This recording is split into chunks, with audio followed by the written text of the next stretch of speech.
Avoid saying yes to the wrong job seems like a no-brainer, but it happens all the time.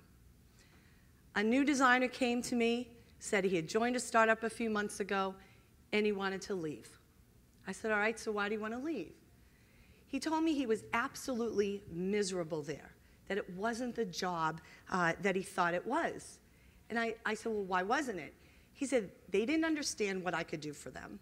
They didn't understand what they needed in a designer. They didn't understand what their design process should be.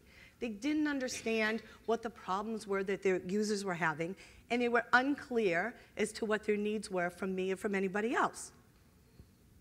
So I said, why'd you say yes in the first place? He said he had thought he had made a good assessment. The interview went well. They talked about a lot of different things. He thought he had gotten the information that he needed to know, but obviously his assessment was wrong because here it is several months later and he's very unhappy with what he was doing.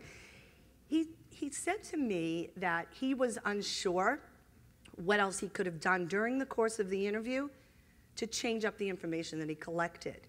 He was unsure how else he could drive the process instead of letting them lead and drive the process so that he could figure out if it was the right thing for him. And when it was all said and done, he really wanted to leave the place that he was previously, and they made him an offer, and he ended up saying yes. I told him about a designer I had spoken to actually a few days earlier. This is a woman I've known a really long time, very, very successful in her choices in changing jobs. And she was just in the middle of making a new choice. She found a great team and a great product. It was really, really an exciting space, and she had called me to tell me a little bit more about it. It wasn't the first time that she had done this for herself. She was really seemingly good at figuring out what the right fit was for her and for the team that she was joining. He said to me, well, maybe she's lucky. I said to him, I didn't think she was lucky. I think she was really good at assessing what she needed to know to make the right choice. Here's what I told him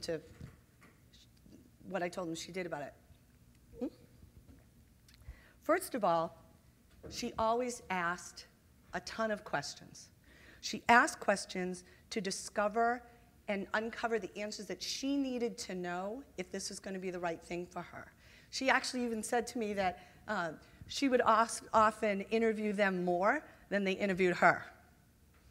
So I asked him when he had gone for this interview, what kind of questions did he ask? What kind of questions did they ask him? How did the portfolio review go? And what were the kinds of things that he tried to ask or talk about to uncover what the team was like or what it would be like to work there? He said he did what he always did, what he thought the way interviews are supposed to go. He went in, they'd ask him questions, he'd give them answers. He'd ask some questions, but he didn't want to push too hard.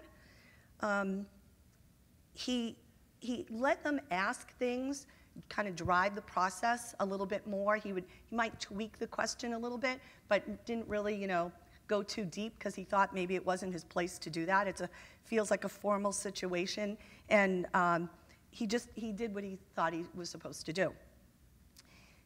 He said to me, or he asked me, he wasn't really sure what else he could ask for questions because since it is a formal process, the interview, how deep can you go into pushing? How deep can you go into asking questions that will give you a better sense of what they understand about design, the things that he had discussed before that he missed maybe in the initial interview. He wasn't sure how to even get to know them better, how to kind of loosen the room up a little bit. Kim said it earlier, and I'll say it again, interviewing is like dating. You go out on a date, you try to figure out if you want to continue, if you want to get married, or if you need to keep looking, if you need to keep going. It's not a black and white assessment, an interview. It's not a matchup of skill sets. It's a relationship. It's trying to understand what's right for both sides, not just you, not just the company.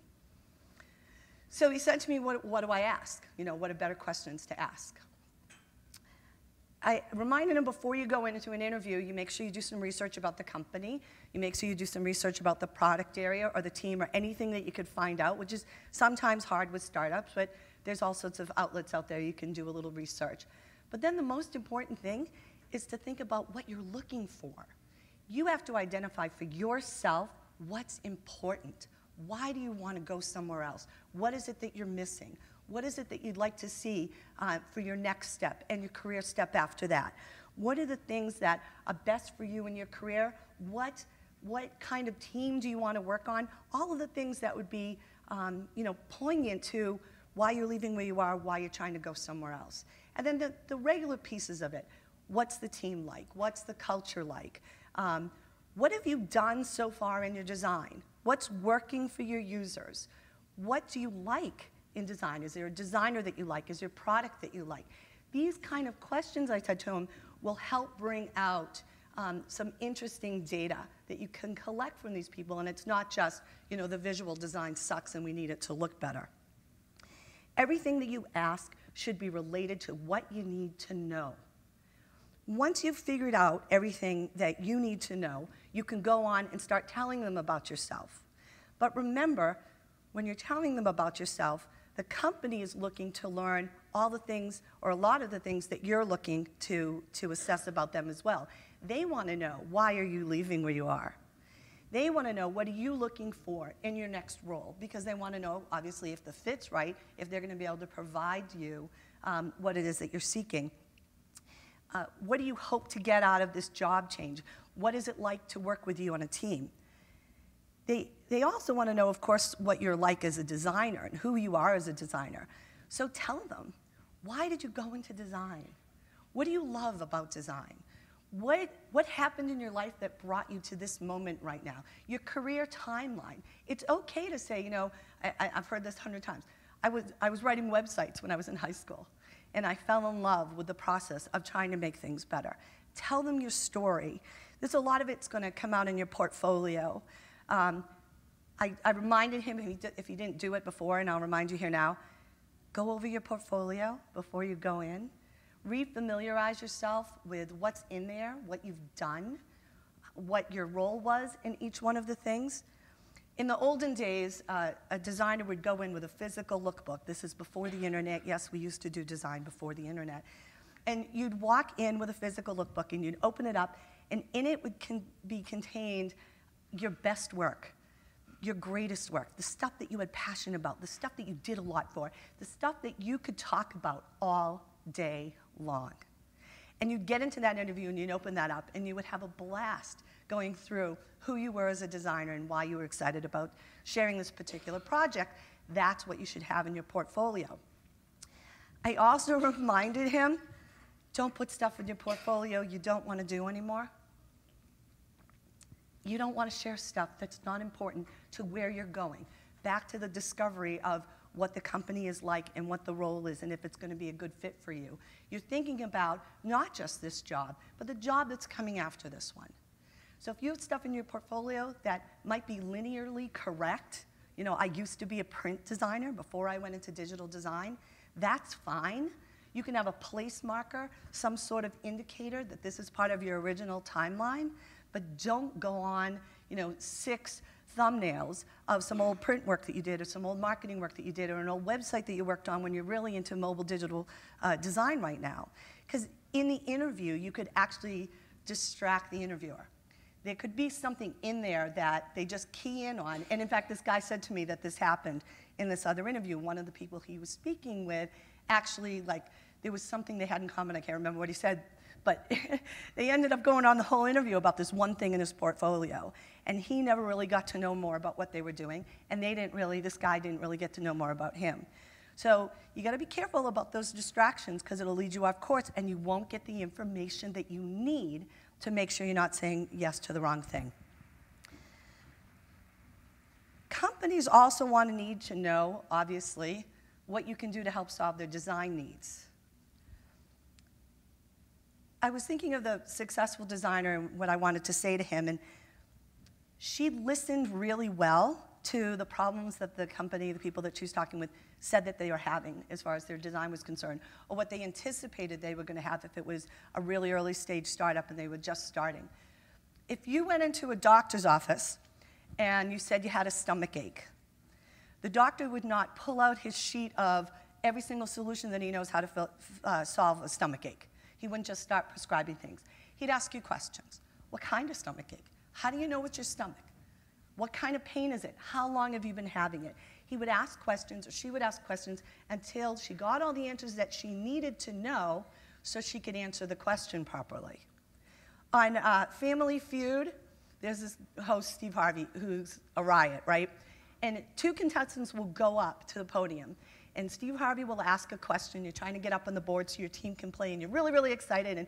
And maybe you've seen this happen before, but sometimes one of the contestants will actually hit the buzzer before Steve Harvey has asked the whole question.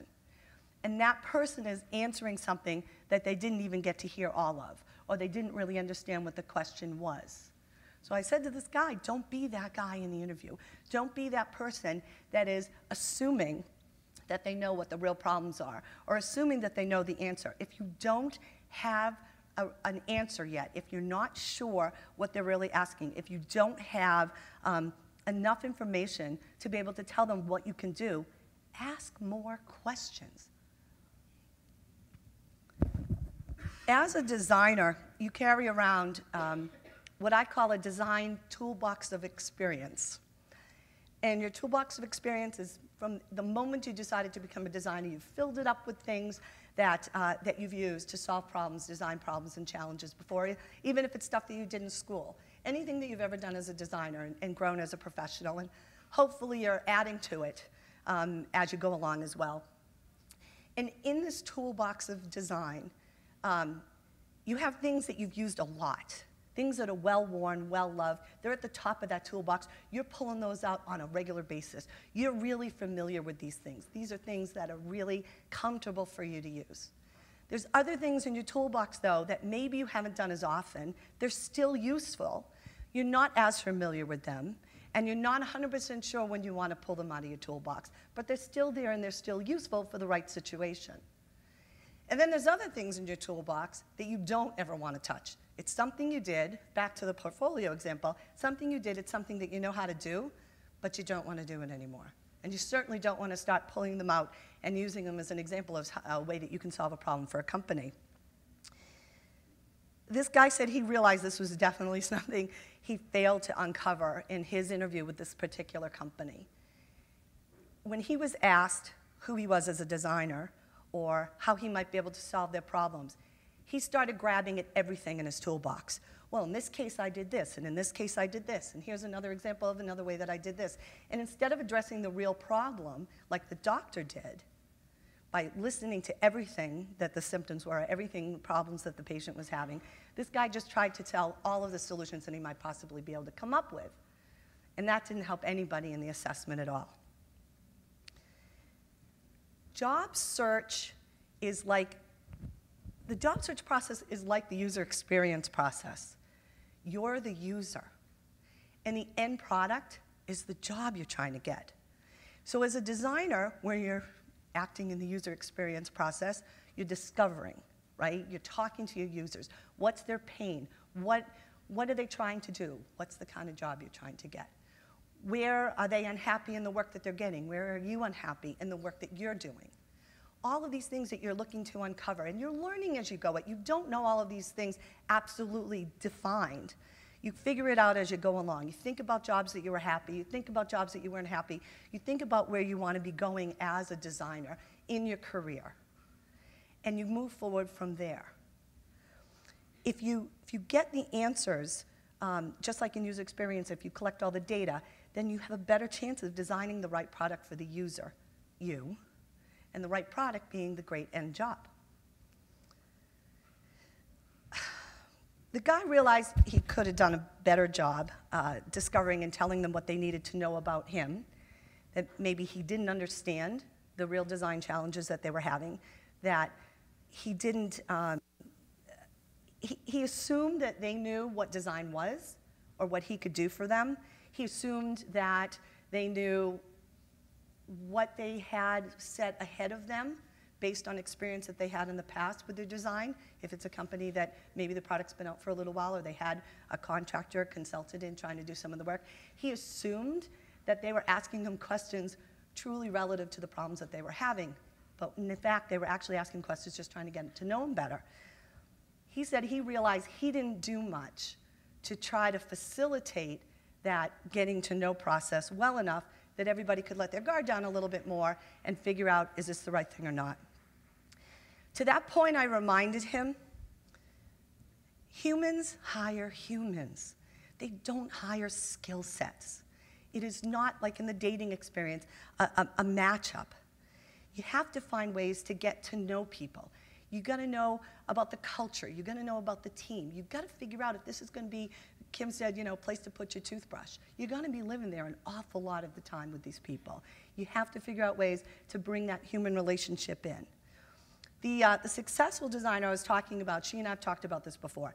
She would tell me that some of the things that she would do is, in the interview when they said, inevitably, which they always do, "So, do you have any questions?" She would say, "So, what's your background?" If they hadn't told her already. "What do you love about working here? Why did you come here in the first place? What are your concerns about hiring a designer at this point in the process of building this product?" It gave her insight as to who they were as humans, as to how they thought about this other person coming into their territory and telling them what to do with their product. It made her figure out, more importantly, if this was going to be a better fit for her. When you go on a date, you don't sit there and tell them only about you. You ask them about them. Because if you don't ask them about them, how are you going to know if you want to move forward? And it makes the other person feel better if you're asking them something about them as well. Another thing that she does that I absolutely love, and I have been advising this to startups quite a bit, is oftentimes when a company would ask her to do a design challenge, she would suggest instead that they do a working session, something on the whiteboard, something where they could get together and get to know each other better, see how each other thinks, see how each other works. What does it feel like to actually solve a problem together in the room? Instead of going off in a box, essentially, and performing an exercise, coming back, you're not getting the same amount of information that you could get if you actually worked together for a little bit. And I'm not talking about doing a whole consulting project where you're there all day long. Take a small problem, sit with a group of the stakeholders, and do something up on the whiteboard together. That whole human relating thing, getting to know them, listening to them, who's arguing with who's got, you know, a little more say about what's going on as far as the design's concerned, is going to let you witness firsthand what's going on and what can happen. You will learn a ton about the relationship you could have with these people when you're working there. And you will discover if it's going to be a good place for you, as Kim said, bring your toothbrush and leave. So then he said to me, "Okay, the interview's over. Now what do I do?" I explained to him that once you've discovered everything that you need to know, once you have told them everything that you want them to know about who you are and why you're looking and what's important about you as a designer as far as what you could do to solve problems in their team, you can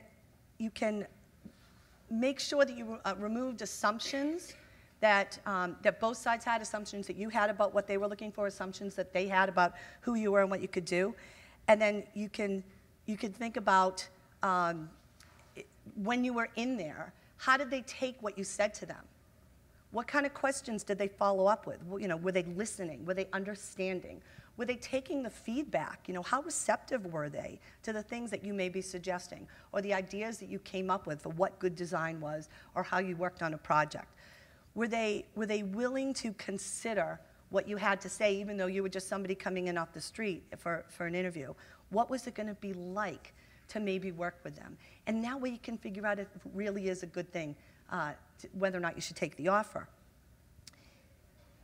I said to him, if you follow what she did, this isn't luck, if you follow what she did and you go in Ask more questions if you don't know the answers. I don't care if they say we're going to make you an offer next week. Don't let them make you the offer, or even if you can't stop them, don't decide on that offer unless you absolutely know you have the answers to your questions.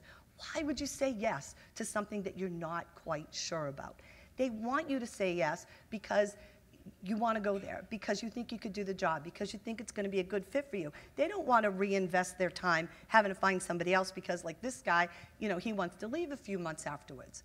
So go back, ask the questions. And you know what? If in that human relating thing, if they don't like that you're going back and asking questions, it's probably a good indication that it's not the right place for you anyways. You want that open communication. You want that relationship with the people that you're going to be working with, that you feel that you can trust them and they'll be able to trust you. I really liked this guy. He was really nice. His work was very good. He needed to gain a little more perspective on how to discover a lot of this stuff for himself, you know, about what he was looking for. He needed to discover what they were looking for and just ask deeper questions, not be afraid to relate to the people that he was talking with, to kind of tone down the formality of the interview. He needed to learn how to tell more about who he was as a person, what he was looking for, what his career hopes were, because companies really do want to know what you're thinking about for yourself. You're not just going in saying, I want a new job. Can I have a new job? Do you have a new job for me? They want to know, why do you want a new job? They also want to know what you're going to do for them, of course. And you can't tell them about yourself unless you know what to tell, not grabbing all the stuff out of your toolbox just because you've done it before. And once you've done all of that stuff, you can assess the opportunity. You can figure out if it really is the right thing for you. Last thing I said to him, and the last thing I'll say to you, is just remember, if you really want to avoid saying yes to the wrong thing, don't say yes because you can do a job.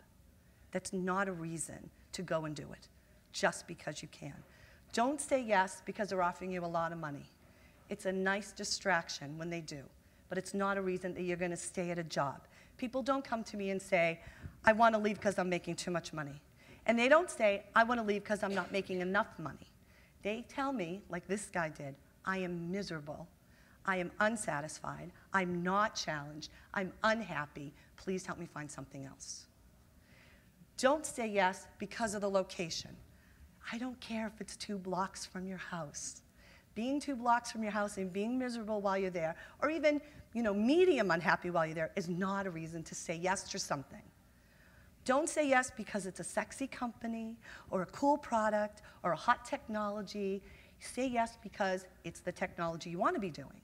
Say yes because the people in the hot company or no-name company are people you want to learn from, people that you want to work with, people that you want to build something really, really great for your user, people that you want to hang out with when you do your work.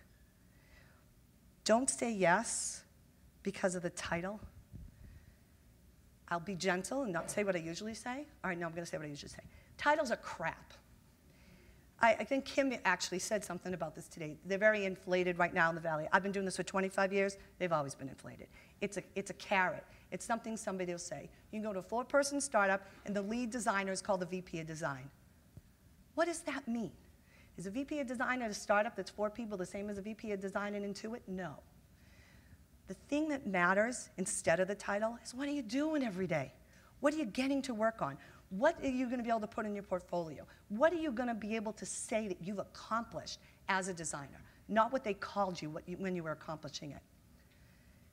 And the last thing I said to him, I'm going to say to you about this, for God's sake, don't take a job because you're bored where you are. Don't take a job because somebody offered it to you. Take a job if you really feel in your heart that it's right.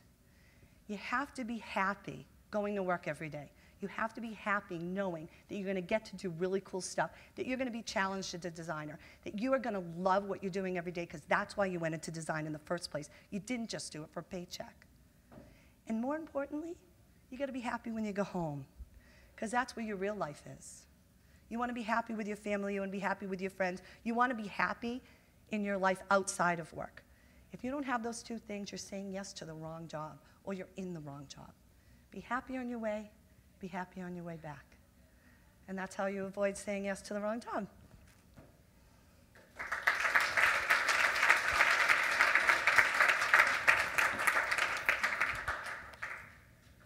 What questions do we have for Amy here? Oh, we'll start with Aaron.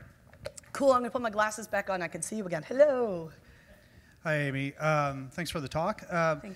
You know, I noticed that recruiters love portfolios because it helps them weed people out very quickly. However, I've found when I hire that often the best designers that I hire don't have portfolios and refuse to produce one for you. Sometimes. And you know, I want you to speak to that when it comes to sourcing.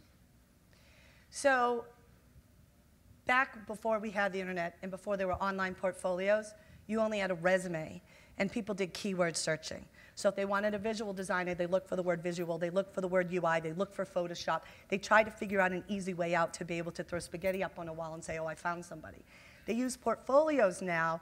Kind of, Dribbble started out as a showcase. Dribbble has turned into kind of a master showcase. I still love it, but it is a way that internal HR people, a lot of headhunters will easily pick, you know, the sexiest stuff, the prettiest stuff, the coolest stuff. The problem is, just as you identified, people who are really good at what they do and people who are really busy don't have time to work on their portfolios. I have people call me up and say, I'm ready to make a job change. I'm like, great, can I take a look at your recent work? Oh, I haven't touched that in 4 years. Why haven't you touched it in 4 years? Well, because the last 2 jobs I had, somebody called me up. I didn't need a portfolio. I went in with a PDF, or I went in with some slides, and I just showed them some of the stuff that I was working on. This is a common problem that we're having, and there's a misperception amongst the startups that you have to have a resume or a LinkedIn. You have to have a portfolio, instead of being able to discuss the kind of work that you've done, discuss who you are as a designer. So the easy way out, if a company's really insisting, if you really feel that you want to present something, is to put something kind of quick and dirty together. There are sites that help you build on your own very quickly without having to hand code it or have somebody hand code it. There's a downside to that, which some companies are a little snotty and will say, oh, well, they didn't bother, you know, designing their own website. What kind of designer are they if they can't be bothered doing their own website? They're really good. They don't have time to spend 2 weekends or 3 weekends or 4 weekends. Or I have this woman in New York right now who is an absolute superstar, who has not done a portfolio, no lie, in 8 years. She's had 3 really, really great jobs, wants to move back to San Francisco, cannot figure out how to get it done. Every iteration she sends me, she says, all right, wait, I want to make a few more changes. Every single time that she's looking at it, right, you're laughing because it's true. You're designers, it's never going to be the perfect product. So I would talk to, if you have the opportunity, to the recruiter or the hiring manager or the people that, that you're having help you assess, and say, give the guy a break, give the girl a break. Ask them about their work. Try to get them to walk through something. Maybe take into consideration that they haven't had time to do this, but they want to look for something now. If you sit around, I'll tell you this right now, if you sit around and wait for them to finish their portfolio, they'll have 4 offers from somebody else next week, and they didn't have to do the portfolio for that. Does that answer your question? Amy, along those lines, so we're in this position now where there's way more demand for designers than there are designers, at least exponential. Really qualified designers to fill the positions. So does that cause designers to do some stupid things that they might not do when looking for a job, that when the balance of supply and demand are more even? Are there certain things where being so so high in demand, you just do something stupid that you're going to regret? Well, I think they're making choices too fast because the pressure is on. If I contact someone who wasn't looking, it wakes them up to the idea that they might want to look for another opportunity, and they'll have 3 more interviews, 4 more interviews the following week. Their friends find out, their friends' friends find out, a company finds out, and all of a sudden they're in this noise, I call it, the valley noise, of, no, you're going to come work for me. No, you're going to come work for me. No, what I'm building is way better than what he's building. And you sit there and go, how do I figure this out? How do I evaluate? And hopefully, I talked about some of that with this one guy I was talking to and the other woman who does a really good job at that. So the mistakes that I think that they're making is jumping too fast. Companies, just like in the .com, if any of you are around then, era, are pushing really hard. They're offering signing bonuses. They're telling you that we'll give you an offer on Monday, you have to tell us on Wednesday. They're making unrealistic demands in a way because they're desperate to get really good people. So the mistakes, if I see anybody making, is they're being influenced, they're being pushed around, they're being a little bit bullied, and they're not taking the time they need to assess. If a company wants you that badly, tell them to get to know you a little. You want to get to know them a little bit better. And again, as I said earlier, if they don't want to allow that, maybe it's not really the right place to go anyways. How important is it to have 3 flavors of kombucha, or whatever that's called, drink is called, on tap to get the right designer? Well, let me tell you, culture is not massages and lunch. I've been to companies, I'm from Boston. You guys are all living the high life, man. I can't believe what you have in some of these companies. But again, like money, like location, like title, it's not going to make you happy to have a Michelin-rated star chef, sorry, Dropbox, I love Dropbox, at their place. I don't know what Google has, Braden, but I hear that it's pretty fancy over there. It doesn't matter if you can get your hair cut there. What the hell do you want to get your hair cut at work for? Go out and get some fresh air. Really? I mean, honest to God, do you really want to live there that much? I understand it's convenient maybe to have the dentist come by and give you a cleaning. I don't know. But I want to get out of the office once in a while. That's not really a perk for me that they've got me, kind of trapped in there and locked up. No, it is not important to have several flavors of whatever it is you said. Okay, perfect. Thank you very much, Amy Jackson.